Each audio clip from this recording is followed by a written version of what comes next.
Hari berikutnya coba lagi, jangan kemudian tidak mencoba lagi, coba lagi. Coba lagi, coba lagi. Saya yakin nanti akan ada saatnya kita akan mampu berpuasa. Kalau niat kita betul-betul ingin beribadah kepada Allah dengan khusyuk, dengan maksimal di bulan Ramadan ini gitu ya. Maka makan makanan yang menyebabkan kita lemas misalnya, maka jangan dimakan gitu. Misalnya kalau orang dengan Sjögren syndrome nih, karena ada kekeringan pada mulut ya, jangan mengkonsumsi minuman yang menyebabkan semakin kering. Teh itu juga bisa menyebabkan semakin kering misalnya. Kalau pada sebagai Sjögren syndrome misalnya, jangan terlalu banyak berbicara, karena berbicara akan semakin membuat kering pada mulut kita. Assalamualaikum pemirsa sekalian. Kita menjawab lagi pertanyaan-pertanyaan yang cukup banyak terkait Ramadan dan autoimun nih, karena sudah mendekati Ramadan ya. Dokter, saya penyintas autoimun SLE dan Sjögren syndrome. Tahun lalu saya sudah tidak berpuasa sebulan penuh, dan tahun ini saya ingin sekali berpuasa. Bagaimana kiat-kiatnya ya dok supaya saya kuat berpuasa? Ini pertanyaan yang sangat sering ditanyakan ya untuk penyintas autoimun, bagaimana sih kiat-kiat bisa berpuasa dengan baik gitu. Yang jelas yang pertama tetap harus dicoba ya, harus dicoba gitu.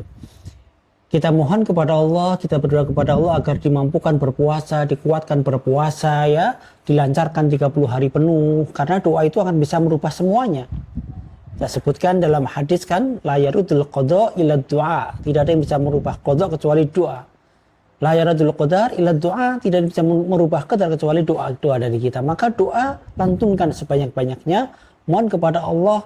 Betapa inginnya berpuasa Ramadan, maka minta kepada Allah. Pasti Allah akan kabulkan itu gitu ya. Yang pertama berdoa kepada Allah. Yang kedua dicoba, jangan takut mencoba. Dicoba berpuasa, kalau nanti ternyata dalam hari itu tidak kuat, maka boleh berbuka. Nanti kita ganti di hari yang lain, besok ketika sudah sehat misalnya gitu ya. Atau jika betul-betul tidak mampu, bayar fidyah kan bisa gitu. Tapi tetap harus mencoba nih. Karena kita bukan penyakit yang benar-benar tidak mampu, karena yang mampu juga banyak gitu kan. Dicoba hari itu tidak mampu, maka boleh berbuka. Hari berikutnya coba lagi, jangan kemudian tidak mencoba lagi, coba lagi. Coba lagi, coba lagi. Saya yakin nanti akan ada saatnya kita akan mampu berpuasa. Kalau niat kita betul-betul ingin beribadah kepada Allah dengan khusyuk, dengan maksimal di bulan Ramadan ini gitu ya. Maka jangan malas mencoba. Kemudian yang kedua, usahakan sahur. Jangan tidak sahur supaya kita kuat gitu ya. Dan sahur pun juga disesuaikan makanannya dengan kondisi tubuh kita gitu ya. Maka makan makanan yang menyebabkan kita lemas misalnya, maka jangan dimakan gitu. Misalnya kalau orang dengan Sjögren syndrome nih, karena ada kekeringan pada mulut ya, jangan mengkonsumsi minuman yang menyebabkan semakin kering. Teh itu juga bisa menyebabkan semakin kering misalnya. Susu bisa menyebabkan kering pada mulut misalnya. Maka cukup dengan air putih yang hangat misalnya. Maka ini akan bisa menjaga kita tidak kekeringan selama puasa gitu ya. Kemudian sahur dengan makanan-makanan secukupnya, tidak berlebihan dalam makan. Kemudian sayur-sayuran diperbanyak, buah-buahan diperbanyak ya. Hindari makan makanan yang ada zat pengawetnya, ataupun kita mengurangi gluten misalnya ya, yang ada tepung-tepungannya dikurangi. Maka satunya ini akan memperkuat puasa kita. Sayur buah diperbanyak, kurma kalau memang baik silakan dimakan gitu. Karena ada beberapa juga pasien-pasien autoimun yang ketika makan kurma menjadi flare misalnya, maka tidak boleh dimakan gitu. Makanan-makanan itu tergantung pada kondisi fisiknya, karena masing-masing orang berbeda-beda. Sama-sama autoimun, tapi ada satu orang yang baik dengan makan kurma, yang satu tidak baik dengan makan kurma misalnya. Maka ini juga harus diperhatikan betul gitu ketika puasa gitu ya.